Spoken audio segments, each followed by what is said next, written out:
ఈటల మాటలు జాగ్రత్త. నువ్వు అడవిలో తుపాకీ పడితే నేను జనంలో గనబట్టిన. బూతులతో విమర్శిస్తే బూతులతోని సమాధానం ఇస్తా. సైకోలా వివరించకు. ఈటలపై జగ్గారెడ్డి ఫైర్. మతి పోయిందా? సీఎంను తిడితే అధ్యక్ష పదవి రాదు. ఈటలపై ఆది శ్రీనివాస్ ఆగ్రహం. నోటీసులతో సంబంధం లేదు. హైడ్రా కమిషనర్ క్లారిటీ అంటూ వార్త కనిపిస్తూ ఉంది. ఇక్కడ ఈటల రాజేందర్ ఎక్కడ పోయాను? ఈటల రాజేందర్ వార్త ఒకటి ఉండే ఈయన రాష్ట్రంటది ఈయన రాష్ట్ర దిశలా ఎక్కడ పోయాను? ఈటలది ఇలా కూడా రాయలేదా? ఈటలది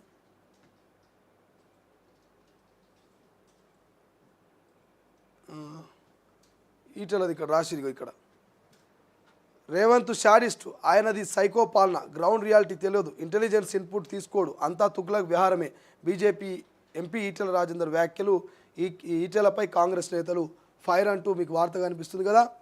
సో దానికే జగ్గారెడ్డి కౌంటర్ ఇచ్చాడు. ఏమని ఇచ్చినా కౌంటర్ జగ్గారెడ్డి? ఈటల మాటలు జాగ్రత్త అంటున్నాడు. జగ్గారెడ్డి ఏమంటుడు? ఈటల మాటలు జాగ్రత్త. నువ్వు అడవిలో తుపాకీ పడితే నేను జనంలో గన్బట్టిన. బూతులతో విమర్శిస్తే బూతులతో సమానమిస్తా. సైకోలా వివరించకంటూ ఈటలకు జగ్గారెడ్డి కౌంటర్ అట. సో మనం ఈటల మాట్లాడిన వ్యాఖ్యలు చూపించినాం, ఇక్కడ జగ్గారెడ్డి మాట్లాడిన వ్యాఖ్యలు చూపించినాం. ఈ రెండు వ్యాఖ్యలు మీరు తెలంగాణ ప్రజలు అర్థం చేసుకోవాలి. ఈటలనేమో రేవంత్ రెడ్డిని సైకో అంటున్నాడు, ఇంటెలిజెన్స్ చెప్పిన అంశాలు పట్టించుకోవట్లేదు అంటున్నాడు, ఆయన ఇష్టం వచ్చిన వ్యవహరిస్తున్నట్టు ఈటల రాజేందరు ఎవరి మీద? ముఖ్యమంత్రి రేవంత్ రెడ్డి మీద ఫైర్ అయితే, మరి మా ముఖ్యమంత్రిని తిడతావా నువ్వు అని చెప్పేసి ఈటల రాజేందర్ మీద కాంగ్రెస్ నేతలు విరుచుకుపడుతున్నారు.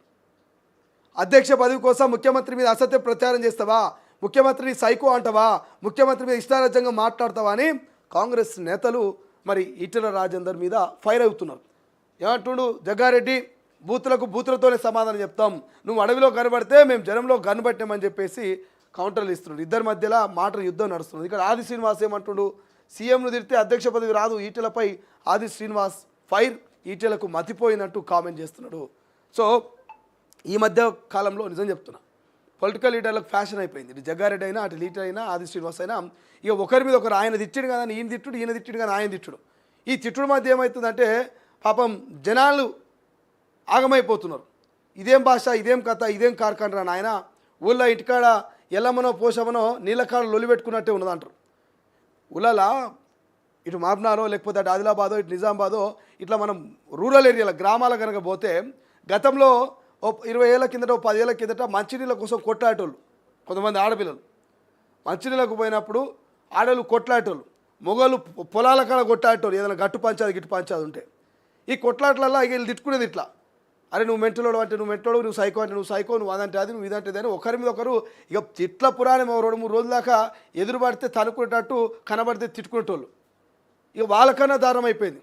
గ్రామీణ ప్రాంతాల్లో కొంత అన్ఎడ్యుకేటెడ్ పీపుల్స్ ఉంటారు, వాళ్ళు ఏదో మాట్లాడుకురో తిట్టుకురో అంటే అర్థం ఉంటుంది. కానీ వీళ్ళందరూ కూడా ప్రజాప్రతినిధులు, కొంతమంది పార్లమెంట్లో, కొంతమంది అసెంబ్లీలో ఇవాళ వాళ్ళ వాయిస్లు వినిపిస్తున్నారు.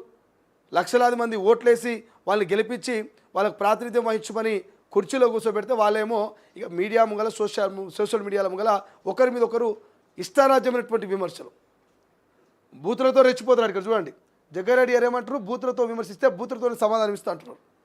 సో దయచేసి లీడర్లు ఇటువంటి వ్యవహారాలని ఆపండి. మిమ్మల్ని చూసి కొంతమంది తయారయ్యే అవకాశం ఉంటుంది.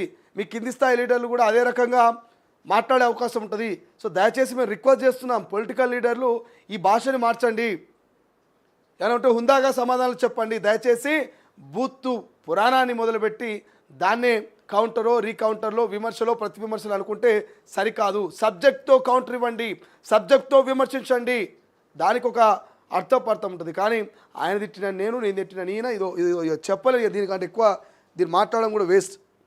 ప్రజల్లో చైతన్యం రావాలి, పాలకుల్లో మార్పు రావాలి. ఏమంటా నేనంటే